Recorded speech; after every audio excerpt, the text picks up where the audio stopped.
Selamat datang di O Radio, musik asik, nada kritis. Khalil Mahmud, efek rumah kaca, bro.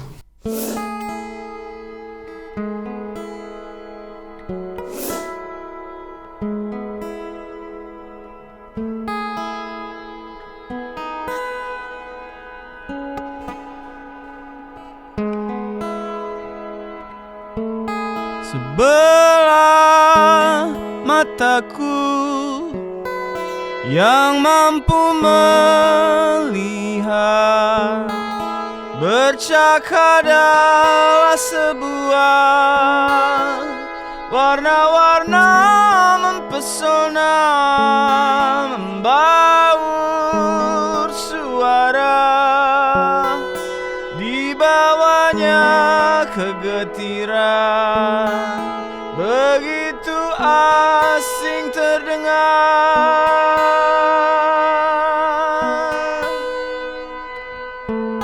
Sebelah mataku yang mempelajari, gelombang kan mengisi seluruh ruang tubuhku, terbentuk dari sel akut, dan diabetes adalah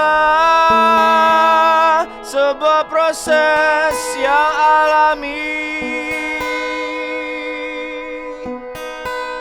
Tapi sebelah mataku yang lain menyadari, gelap adalah teman setia dari waktu-waktu yang hilang. Tapi sebelah mataku yang lain menyadari, gelap adalah teman setia dari waktu-waktu yang hilang.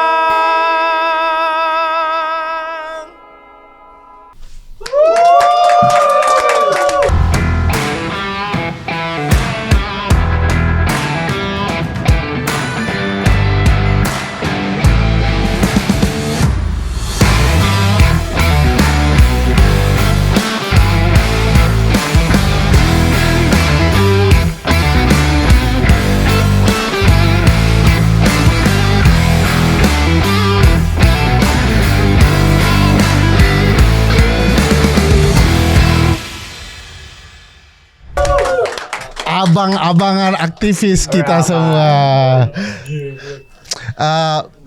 Bang, tadi luar biasa ya.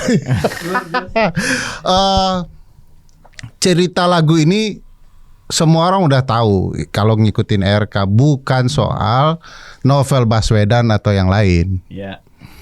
Tapi beberapa aktivis dan kemudian tayangan Najwa, Mata Najwa, kemudian ngambil lagu ini sebagai soundtrack yang katakanlah punya nilai filosofi aktivisme dan dikaitkan dengan, mau tidak mau banyak orang mengaitkan dengan peristiwa novel Baswedan. Iya. Abang merasa pantas nggak lagu ini dikaitkan dengan dunia aktivisme, terutama bencana kekerasan bagi para aktivis? Kalau soal pantas atau enggak, saya punya pendapat bahwa karya seni kadang dia bisa menemukan tempatnya gitu dari orang yang memaknainya itu. Jadi mungkin aja kita nggak merasa dia waktu dibuat itu untuk sesuatu yang seperti itu. Tapi dia punya takdir, lagu itu ternyata punya takdir untuk bisa menemani yang di luar dari apa yang diyakinkan direncanakan pencipta gitu ya. Pencipta misalnya ini buat ekspresi A, ternyata buat orang yang mendengarkan dia bisa juga menjadi ekspresi B gitu ya. Jadi itu nggak ada otoritasnya, bukan ada di pencipta lagi, tapi bukan urusan efek rumah kaca juga ya. Iya, jadi pendengar bisa menginterpretasikan, dan bahkan mungkin kalau misalnya dia punya nyawa lagu itu, ya dia menemukan Nyawanya di sana ya. jalurnya yang baru gitu ya. Setelah selain jalur yang ini ternyata dia mempunyai jalur yang lain juga yang ternyata bisa dimaknai oleh orang lain untuk peristiwa-peristiwa yang ada hubungannya dengan bagaimana mencoba bertahan dari tekanan atau ketidakadilan gitu kali ya. Aku merasa di bagian itu pendengar yang menginterpretasikan lagu ini ke arah peristiwa ya karena khususnya novel Baswedan. Tapi aku ada kekhawatiran personal nih. Jangan-jangan efek Rumah Kaca dengan seluruh liriknya menjadi seperti Iwan Fals dan seluruh lirik-lirik lagunya. Gara-gara dia menemukan takdirnya sendiri, akhirnya lagu ini mengulang takdir. Yaitu adalah Andri Yunus. Oh ya. Bagaimana abang merasakan semua orang suka lagu ini untuk menyatakan perlawanan dan penolakan atas tindakan di luar hukum terhadap aktivis. Abang merasa ada lagu ERK nggak ngulang lagi nih 10 tahun lagi gitu ya? Atau kita tutup aja lagu khusus ini bang agar tidak berulang? Kalau ditanya, pada nggak setuju tuh pertanyaan saya. Kalau ditanya apakah misalnya kalau lagu harus berhenti karena ternyata lagu itu ada ketakutan ya. Misalnya gini, pilih mana lagunya tetap ramai didengerin, tetapi apa yang diamanatkan di lagu itu nggak terjadi. Oke. Atau yang diinginkan di lagu itu terjadi, misalnya Indonesia jadi lebih baik gitu. Terus lagunya jadi nggak didengerin lagi sama orang-orang. Saya pilih yang itu, Indonesia jadi lebih baik, tapi lagunya nggak didengerin sama orang. Gila, keren.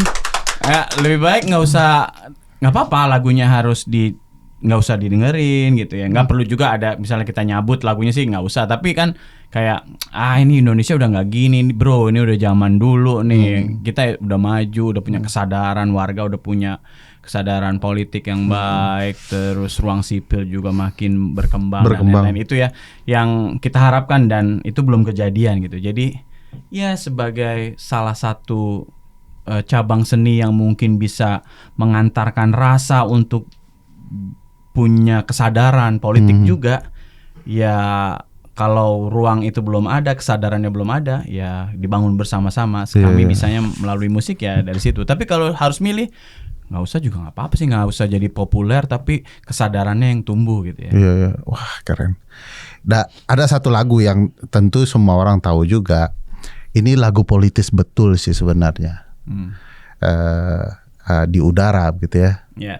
Dan kalau aku lihat di di panggung-panggung ERK ya, kalau sudah mulai lagu ini semua menghentakkan kaki itu. Sekarang bahkan udah saya nggak tahu dari mana mulainya bagiin poster. Poster Munir dibagiin. Ini kelakuan Asta tuh pasti. Nah, iya tuh, saya juga nggak tahu. Jadi mungkin di antara para pendengar ERK atau mungkin mereka juga bisa cross band gitu ya. Di luar panggung mereka ketemu lalu bercerita sedikit-sedikit gitu ya, akhirnya punya usulan untuk mengedarkan kayak poster gitu selama terutama di beberapa lagu kayak Di Udara, Mesti Tidak Percaya atau seperti Rahim Ibu tuh beberapa kali yang paling banyak memang poster Munir gitu ya, fotokopian aja. Lalu Marsinah juga ya.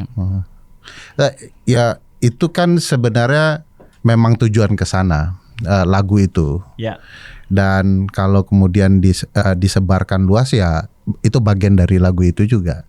Tapi kan dicatat bahwa niat Bang Kholil ya memang lagu itu adalah lagu kesadaran politik kan, untuk mendidik publik kan, bahwa lagu ini kalian harus punya kesadaran bahwa Indonesia itu ya begini gitu ya. Sebagai sebuah karya seni yang multi interpretasi, Termasuk poster tadi interpretasi juga tuh ya. Iya, kami sadar sebenarnya bahwa orang bisa aja nggak peduli dengan liriknya, tapi senang sama lagunya dalam pandangan pertama atau pendengaran pertama gitu ya.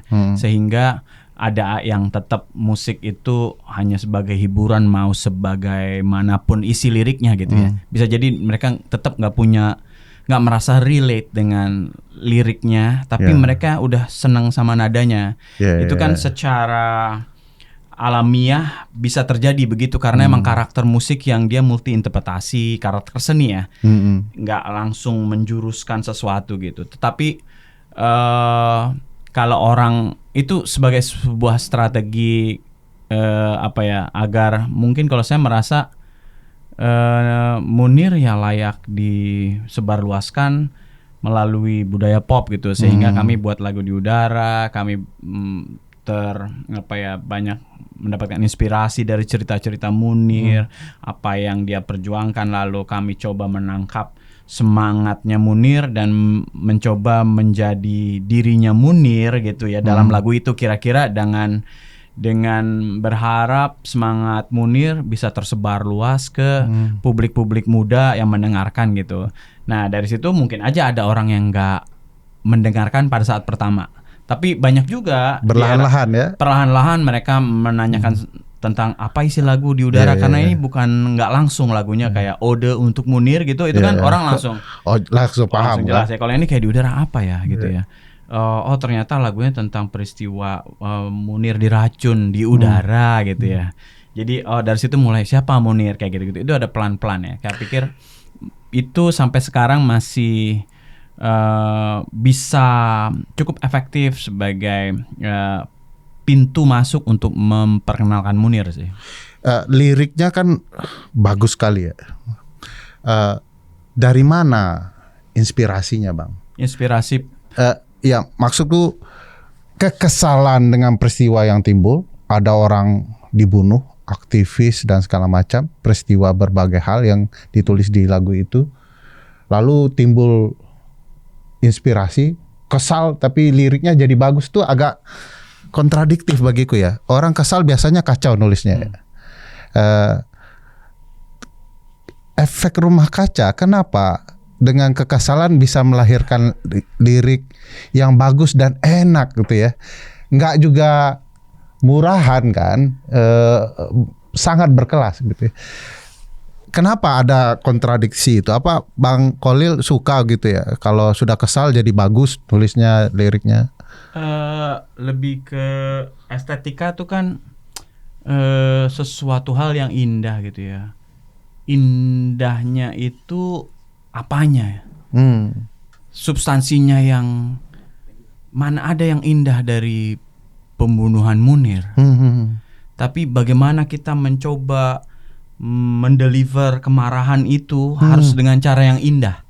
Jadi caranya yang kita pengen cari tahu agar rasa yang kita rasakan sampai juga ke orang yang mendengarkan, bahwa ini mendengarkan lagu ini tuh penuh kemarahan, penuh ketegangan, penuh kekesalan, kan itu ada sesuatu hal yang dikonstruksi oleh musik, nada, komposisinya agar mencapai ke situ, agar yang mendengarkan tuh sesek juga gitu kali ya, pengennya nggak tahu ya, ketika udah mendengarkan orang lain akan merasakan ada apinya, ada amarahnya gitu. Jadi estetikanya tuh substansinya bisa kekesalan, kemarahan, tapi cara menyampaikannya yang harus indah. Jadi caranya yang indah. Kalau kami merasa yang kami tuju ke situ, gimana caranya agar indah, yaitu kami semoga bisa mendeliver rasa-rasa yang kami pikir kami ingin antarkan ke orang yang dengar. Kalau kita pengennya mengkonstruksi rasa marah, ya itu yang akan kita bawa. Nah itu kita mencari cara. Nah itu tingkat keindahan yang ada ingin prosesnya kita cari sebenarnya. ya. Jadi emang ada pertimbangan-pertimbangan, kita mau ngambil ini, ngambil itu gitu ya. Gimana notnya ke sini, lalu kata-katanya juga. Misalnya kalau nulis mungkin prosa yang lebih bebas formatnya gitu. Beda dengan menulis lirik yang dia punya keterbatasan. Kalau nadanya itu panjang, berarti liriknya harus panjang. Kalau nadanya pendek, liriknya harus pendek, menyesuaikan formatnya. Itu kan juga keterbatasan itu. Itu yang jadi tantangan, dan kita coba gimana agar dengan keterbatasan itu bisa tetap luas gitu misalnya ya. Jadi walaupun ada peristiwa yang dilihat menimbulkan katakanlah kesal, marah, kecewa, tapi dalam penulisan juga ditulis dengan tujuan tertentu agar terdeliver dengan baik ke pendengar ya. Iya, rasa marah yang kita alami itu orang juga bisa sampai. Bisa ngerasain gak ya? Nah, semarah apa Bang Kholil dengan pemerintah saat ini, kok masih belum buat lagu soal? Nah, kalau marah tuh udah marah banget ya. Kalau marah tuh udah marah banget. Dalam arti kalau lagu sepertinya yang mencerminkan kemarahan tuh ya udah cukup banyak sih. Tinggal kita nggak pengen ngulang-ngulang secara tema gitu ya. Jadi kami masih nyari-nyari kira-kira apa lagi yang dari sudut pandang mana yang bisa kita jelajahi gitu, biar ada spektrum yang dilalui oleh band gitu, Efek Rumah Kaca sendiri itu juga bisa menjelajahi wilayah baru. Misalnya kita udah pernah main marah-marah dengan nada marah, udah. Marah-marah dengan nada ngeledek, misalnya udah. Marah-marah dengan nada santun, udah. Marah-marah dengan kalem, udah. Nih kita masih coba nih marah-marah. Nggak ada diterima semua ya? Nggak. Mau apapun. Belum. Mudah-mudahan. Jadi belum, Efek Rumah Kaca tuh cari nih pemimpin buat berubah itu nadanya apa? Santun nggak kena, kesal nggak kena, marah nggak kena. Memang kurang mendengar juga pimpinan kita. Iya, kalau itu iyalah ya. Kalau kurang mendengar banget, karena kan rakyat ngomong apa mereka seperti Responnya tone deaf aja ya. Iya. Gitu. Itu sih iya sih. Abang merasakan nggak atmosfer politik akhir-akhir ini makin panas, makin nggak jelas? Seperti waktu dirimu di dunia aktivisme, membayangkan sesuatu yang buruk akan terjadi, ada nggak? Ada sih, bahkan bukan hanya politik ya, kan sekarang udah menjurus ke ekonomi juga. Iya ya. Politik udah semakin, dolar 18.000 lagi itu. Iya, dolar udah semakin ahli ekonom. Dengar aja. Cuma kan kita kan jangan lupakan ilmu masa lalu dong. Kita kan mendengar teman-teman juga, atau kalau kita lagi naik angkutan umum dengar orang ngomong, atau kebetulan naik transportasi umum gitu ya, dengar supir misalnya ngomong, ya mereka juga sulit gitu karena penumpang juga jadi nggak banyak dan lain-lain. Itu kan cerminan ya. Iya. Pantulan. Banyak yang berulang, ekonomi bermasalah berulang, 98, 75 gitu ya. Masuknya militer ke ruang sipil berulang gitu ya. Polisi punya masalah besar dalam penegakan hukum. Jaksa sekarang tadi malam peristiwa penangkapan, dan salah satu yang aku takutkan adalah berulangnya lagu di udara di mana-mana di masa depan. Sebagai apa? Jangan sampai ada tokoh lagi yang Yes. Iya, semoga nggak diputar. Semoga putar. Kalau gitu kita putar hari ini, bisa nggak, Bang? Pinter bridgingnya ya. Masuk. Namanya aja menipu senior, jadi harus ada bridging kan.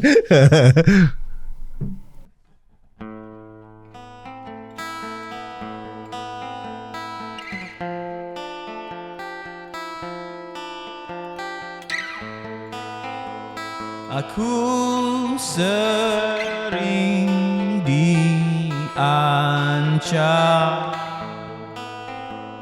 juga teror mencekam. Kerap ku disingkirkan sampai di mana kapan ku bisa tenggelam di lautan, aku bisa diracun di udara, aku bisa terbunuh di trotoar jalan, tapi aku tak pernah mati, tak akan berhenti.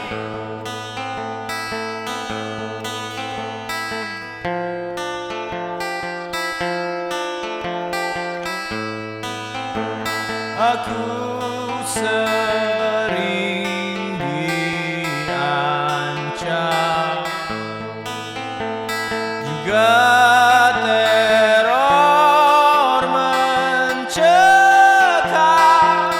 Ku bisa dibuat menderita, aku bisa dibuat tak bernyawa di kursi listrikan ataupun ditikam, tapi aku tak pernah mati, tak akan berhenti,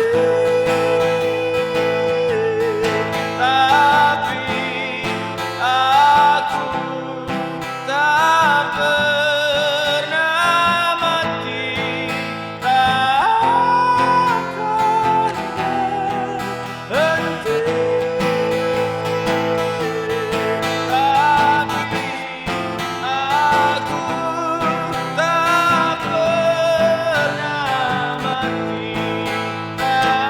mati,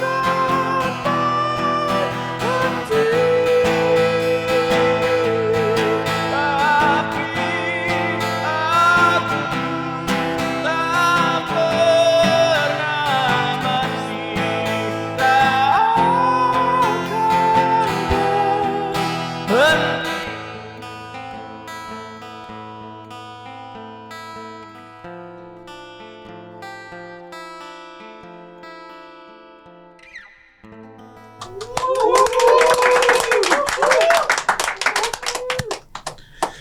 Lagu ini sedih, tapi juga memotivasi aktivis. Jangan diinterpretasikan, ini interpretasi kami. Boleh. Tapi ada beberapa peristiwa lucu dari lagu ini yang aku alami. Ya. Salah satunya kalau ada aktivis muda baru begitu ya, baru diancam langsung nyanyi lagu ini. Merasa dia sudah level mana begitu ya. Ya, itu di beberapa, tapi bagi itu lagu ini bagian dari proses aktivisme baik di daerah maupun di nasional ya, yang mendengarkannya dengan berbagai cara ya, karena pengalaman personal mereka. Iya. Dan ya peristiwa-peristiwa itu, dirimu kan di dunia aktivisme sudah lama sih ya, dan apakah liriknya berdasarkan cerita teman, pengalaman dan segala macam itu bisa bertumbuh dari hari menjadi pilihan-pilihan bagus untuk tujuan-tujuan advokasi tertentu, atau ya ini dibuat aja? Saya mengenal Munir melalui headline koran, nggak mengenal secara personal gitu. Lalu ada setelah kematian Munir, saya nonton film judulnya Garuda's Deadly Upgrade, yang bikin Offstream si dulu rumah produksinya Lexi, Rambadeta, yang sekarang Jakarta Nikus ya. Dari situ saya nonton, ternyata keseharian Munir yang saya nggak pernah tahu, yang saya cuma tahu apa yang sepak terjang dia sebagai pendiri Kontras, juga bagian dari YLBHI gitu ya, itu yang sifatnya seperti itu muncul yang sifat yang kehidupan pribadinya gitu, bagaimana dia dulu waktu masih di Surabaya, dia seorang yang apa namanya yang dekat dengan keluarganya juga gitu. Itu menimbulkan apa ya, semangat kayak orang kayak gini yang nggak terbeli tuh dan mau apa namanya, mau membela masyarakat yang lemah gitu ya, itu layak untuk disebarluaskan, orang lebih banyak tahu melalui medium musik lah ya. Saya bisa musik. Nah dari situ sebenarnya sih lalu mencoba menyerap apa sih sebenarnya yang ingin disampaikan dari lagu itu agar orang bisa termotivasi untuk mengenal Munir dan mungkin semangatnya bisa menyebar ke banyak anak-anak muda kan, karena musik didengerin sama anak muda gitu ya. Itu full terinspirasi atau abang memang sudah target nih aku mau nulis tentang Munir nih, lalu nonton ini terus jadi bahan? Enggak, jadi saya belum terpikir mau nulis lagu itu sampai saat nonton film itu. Merasa kayak wah terenyuh ya, maksudnya saya merasa, jadi saya terinspirasi dari film, semoga lagunya bisa menginspirasi orang untuk bikin karya yang lain gitu ya, dengan semangat yang sama gitu kira-kira. Tapi sebelum itu ya cuma tahu aja dan ya kesel gitu ya, cuma tahu kesel gitu. Setelah nonton, saya ingat nontonnya di Goethe Institute waktu itu, ada pemutaran tahun 2005 dan mulai menulisnya setelah nonton itu berarti akhir 2005 dan muncul di album 2007 atau ada singlenya kayaknya 2006 gitu. Ini ada pertanyaan iseng, saya harap abang nggak marah. Itu terinspirasi nonton, dapat gagasan dan segala macam. Dulu waktu COVID ada aktivis perempuan namanya Irma ngurus COVID dan segala macam. Kok nggak terinspirasi buatin lagu? Aduh, kita tandem, memecah belah rumah kita tangga. tandem COVID ya. Buat lagu pernah ada. Dia kan backing vokal ya dia ikut di RK. Ya bantu-bantuin RK atau Pandai Besi. Tapi belum dijawab itu. Kenapa belum terinspirasi ya?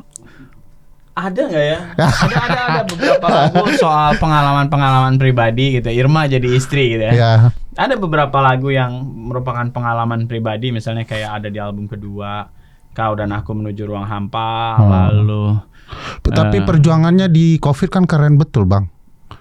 Betul. Buat dong. Nah, nanti kalau sampai kayaknya ada tuntutan dari dia ya. Nanti kalau keluar channelnya aku kirim linknya ke. Iya. Jadi inspirasinya bisa sangat berbeda ya di ruang-ruang aktivisme dan lain-lain ya. Dan harapannya itu betul-betul bisa menyentuh orang ya. Iya. Tapi akan ada peristiwa-peristiwa yang tidak bisa dirimu terjemahkan dalam lirik. Ingin buat tapi nggak jadi nih. Oh banyak. Jadi contoh bang. Terutama apa ya, kayak yang tadi kemarin sekarang nih mau ditulis apa lagi gitu ya, dalam angle apa, emang ada gunanya nggak gitu ya, gitu kayak gitu kan. Itu kan kita terus kayak tadi kita udah bikin banyak versi dengan metode yang beda-beda, misalnya yang kasar, yang halus dan lain-lain, kok kayak nggak ada perubahan. Jangan-jangan emang bukan ini metodenya kan. Betul, kita terus mempertanyakan ya. Jadi nggak selalu bisa mulus sesuatu bisa lahir walaupun keinginannya ada gitu ya. Apalagi kita pengen sebagai musisi, kita kayak ibaratnya kayak nulis gitu. Ini udah pernah nulis yang ini, kita nggak mungkin tambahin lagi dikit pakai 90% tulisan yang sama, terus kita oprek-oprek dikit kita kirim ke media yang lain gitu kan. Kayak gitu kan kita kadang-kadang juga nggak mau ya. Kita pengen ada sesuatu hal paling nggak buat kami yang belum pernah kami jelajahi, kami pengen masuk ke wilayah itu. Jadi secara estetika kita menempuh sesuatu hal yang baru, tetapi secara substansi juga bisa ngangkat hal yang belum pernah kita angkat juga gitu. Jadi atau paling nggak pendekatannya belum pernah kita lalui itu. Jadi memang ada nambah spektrum lah gitu. Jadi setiap lagu sebenarnya ada jiwanya juga ya, di peristiwa dan segala macam ya. Jiwa itu harus dalam artian akhirnya kita kadang-kadang kalau di request sama orang tapi diri kita nggak terpanggil, Iya, itu iya. kayaknya enggak Susah ya? susah. Karena Misal- gini, ini kayak tadi nih kalau lagunya kita requestan sama orang, tolong dong misalnya dibuatin di request sama, contoh lah ya, Kontras. MBG gitu. Iya ya. gitu, MBG. Bang, buatin lagu dong, kritik MBG gitu. Kadang-kadang kalau Aku jiwanya kebayang Bang Khalil buat MBG yang tersimpan di kepalanya adalah MBG. itu kadang-kadang itu akan apa ya, nyawanya, apinya itu nggak organik ada di dalam diri kita pas nyanyiin. Dan kalau kita nyanyiin terus-menerus tuh gampang bosen ya. Lagu yang ada apinya aja, yang memang dari dalam dasar jiwa kita pengen nyanyiin, itu aja kalau udah 100-200 kali dinyanyiin ada bosennya Ada juga. bosennya. Ada bosennya juga. Apalagi kalau lagu itu ternyata, aduh ini dulu lagu titipan lagi gitu. Itu tambah cepet pasti rasanya itu. Dan kita kadang-kadang nggak bisa bohong ya, itu kan muncul di aura kita, di tubuh kita tuh muncul bahwa ini kayaknya terpaksa nih orang nih gitu ya, kayak gitu. Jadi ya itu yang pengen kita jaga juga. Jadi walaupun ada orang minta, kalau kitanya nggak merasa belum menguasai atau panggilan terhadap lagu itu belum terlalu deras gitu ya, kita tunda sih biasanya sampai memang kita merasa Dapat. ini pas gitu ya. Ya kita udah hampir 2 tahun nih Bang, kita menunggu satu lagu untuk menjelaskan agar api kita tetap terawat nih Bang dari Terawat, ya. ERK nih. Tapi 2 tahun ini dan segala macamnya, oke kita tunggu ERK lah ya. Lagunya, lagu yang terakhir untuk menutup pertemuan kita, tapi mengingatkan orang bahwa perjuangan harus berlanjut Bang. Iya. Apa yang Abang pilih untuk kita dengarkan? Judulnya Aduh. apa dan kenapa Bang? Gue nggak bisa lagi maininnya pakai gitar lagi. Nggak apa-apa juga, penting kita dengar suara yang keren tadi. Sebenarnya itu ada di album terakhirnya RK, judulnya Rimpang. Oh iya. Untuk gerakan ya. 2023.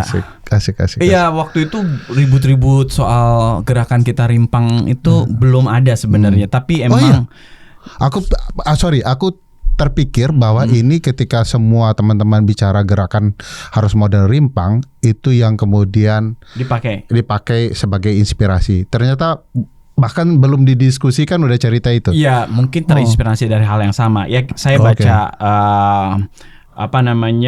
Thousand Plateau, lalu dari situ Rizom kan ya. Rizom ya merasa, saya merasa bahwa upaya-upaya untuk melakukan perlawanan tuh sekarang berubah. Saya mencoba melihat misalnya kayak netizen tuh canggih-canggih upaya perlawanannya, misalnya kayak Bismillah Komisaris itu kan kita nggak pengen jadi komisaris, cuma kita pengen meledek orang. Kalau kata James Scott itu Weapons of the Weak. Orang kalau kita baca bukunya James Scott, dia kan kayak petani mencoba nunda-nunda pekerjaan demi melawan tuan tanah ya yang kejam gitu ya. Ini kan kita juga karena kita tahu banyak penjilat, akhirnya mereka mencoba mengimitasi bahwa diri mereka adalah penjilat. Bismillah Komisaris dan lain-lain. Itu kan upaya untuk tetap bisa meledek tanpa harus tertangkap oleh pemerintah kan. Jadi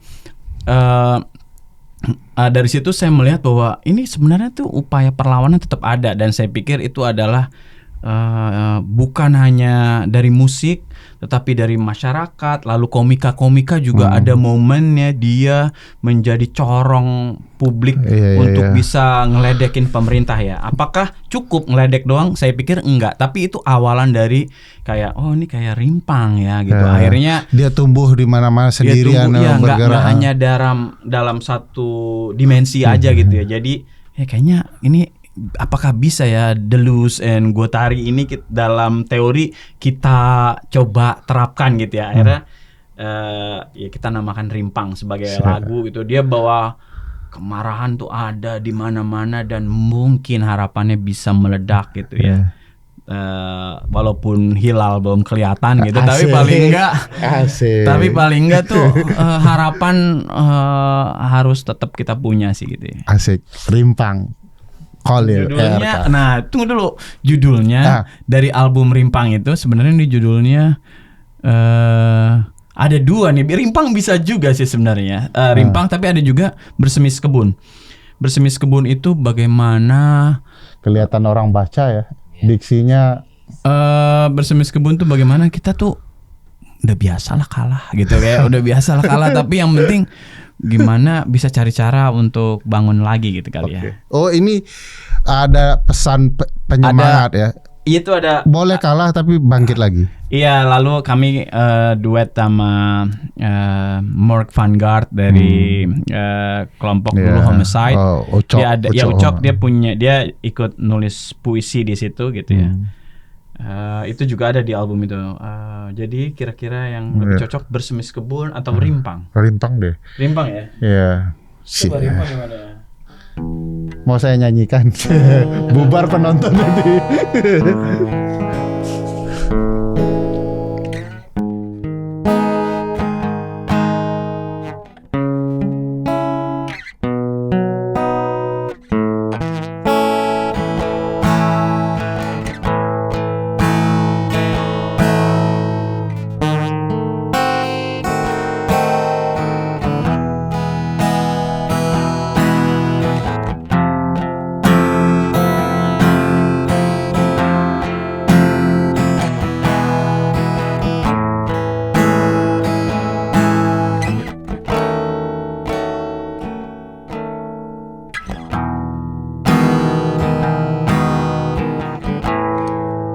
pada setiap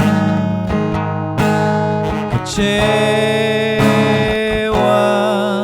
tumbuh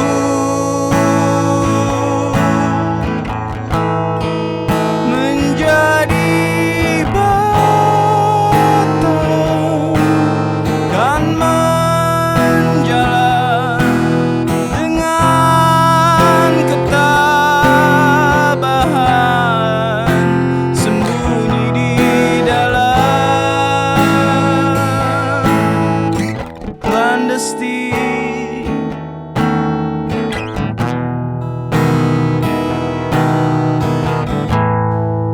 Dalam setiap derita kelak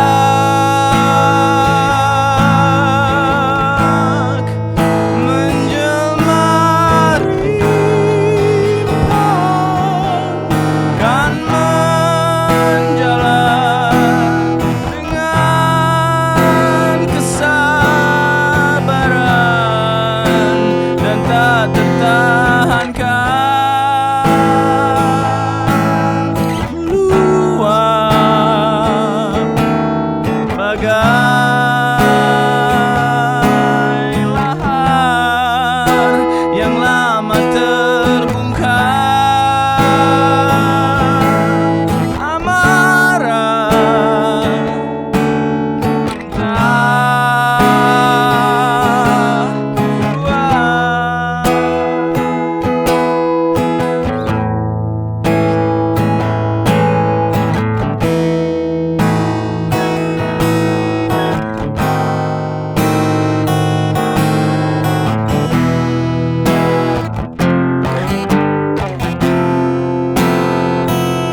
dalam sunyi tenang.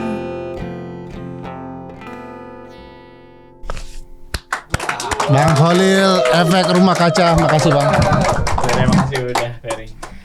Untung nggak lagu putih 9 menit. Nggak pernah bawain ini juga. Oh iya. Maksudnya secara ini Wih. sendirian.